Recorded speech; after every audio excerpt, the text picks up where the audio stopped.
بسم الله الرحمن الرحیم. هیله کوم چې ټول دوستان به ښه وي. د ویډیو کې به دا ووایو چې آیا څرنګه کولی شو خپل سیسټم وګورو چې آیا څو ساعته کېږي ما خپل سیسټم آن کړی دی یا مې لګولی دی.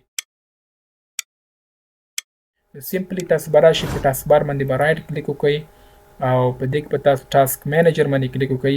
څرنګه چې تاسو ټاسک مینیجر باندې کلیک وکړو نو تاسو ته به دا په دې شکل باندې موجود وي. تاسو به راشئ مور ډیټیلز باندې به کلیک کړئ. کله مو چې مور ډیټیلز باندې کلیک کړئ تاسو به راشئ پرفارمنس ته او د پرفارمنس څخه وروسته به تاسو راشئ اپ ټایم ته. تاسو ته به دې ځای کې شو شي چې دا ساعتونه دي، دا دقیقې دي او دا هم سکندونه دي چې تاسو خپل سیسټم آن کړی دی.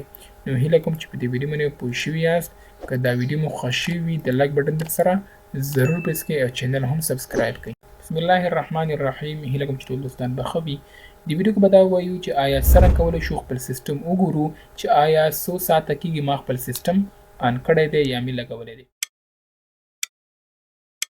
سمپلی تاسو به راشئ په ټاسک بار باندې به رایټ کلیک وکړئ او په دې کې به تاسو ټاسک مینیجر باندې کلیک وکړئ. څرنګه چې تاسو ټاسک مینیجر باندې کلیک وکړو نو تاسو ته به دا په دې شکل باندې موجود وي. تاسو به راشئ مور ډیټیلز باندې به کلیک کړئ. کله مو چې مور ډیټیلز باندې کلیک کړئ تاسو به راشئ پرفارمنس ته او د پرفارمنس څخه وروسته به تاسو راشئ اپ ټایم ته. تاسو ته به دې ځای کې شو شي چې دا ساعتونه دي، دا دقیقې دي او دا هم سکندونه دي چې تاسو خپل سیسټم آن کړی دی. نو هیله کوم چې په دې ویډیو باندې پوه شوي یاست. که دا ویډیو مو خوښ شوي وي د لایک بټن در سره ضرور پریس کړئ او چینل هم سبسکرایب کړئ.